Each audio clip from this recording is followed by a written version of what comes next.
Edmonton, Bille Nguyen was just a semester shy of finally graduating from the Northern Alberta Institute of Technology when he caught what he thought was the common cold this past December. "I remember I felt more tired than usual and it was the middle of the day and I turned everything off and I thought I'm going to have a nap," he said. "And that was the last day that I felt normal." A month later, the engineering student's cold turned into lumps on his body and several trips to the hospital later his diagnosis came: subcutaneous panniculitis-like T-cell lymphoma, a rare slow-growing cancer. Although chemotherapy is helpful, in Nguyen's case it failed.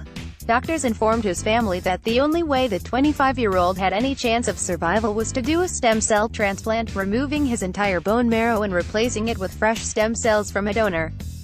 But finding a match is just as rare as the disease. That obviously really scared us, but what scared us more was that he needs a match, a specific match of stem cells, a donor," said Susan Nguyen, Bille's older sister. "For somebody like Bille who needs something like this, there is no awareness. What's worse is that we are an ethnic minority. We are Vietnamese with a little bit of Chinese in there. There are very, very few Vietnamese-Chinese donors out there." According to the One Match Stem Cell and Marrow Network, part of the Canadian Blood Services, of the more than 400,000 registered Canadians, 70% are Caucasian and 30% are other ethnic minorities. People of Asian descent only make up 16% of the network. "When you are coming from that group, you have a very small population to find a match," said Sarah Jasmine, Stem Cell Territory Manager for Western Canada.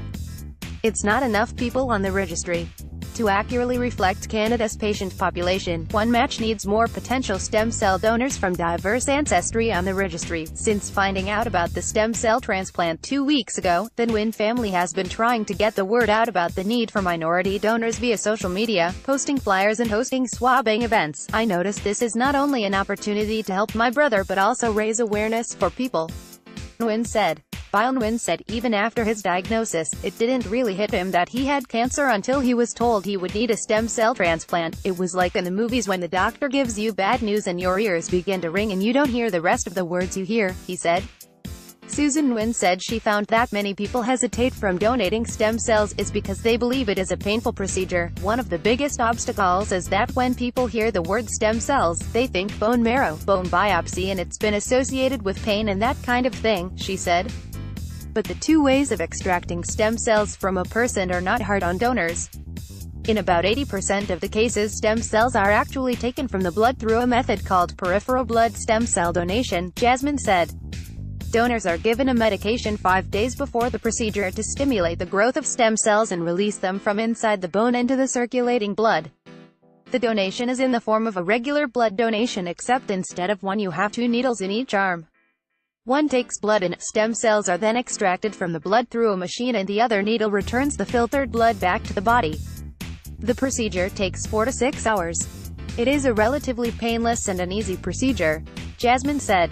The other method is taking stem cells from the hip area, where a donor is put under general anesthesia and once they wake up, they will feel sore afterwards. "It's similar to the bruising you would feel if you were to slip and fall on ice," Jasmine said. That procedure takes a day. Jasmine also added that transplant doctors have identified that male registrants between the ages of 17 and 35 are optimal donors. Stem cells that come from young men offer better possible outcomes by reducing post-transplant complications such as graft versus host disease, she said. Nguyen has started a website for her brother to not only help him, but also inform the public about the process. She said for the longest time, they kept his diagnosis to their family and only after finding out about the need for a stem cell transplant did they decide to start campaigning and raising awareness about the lack of ethnic minorities in the stem cell program.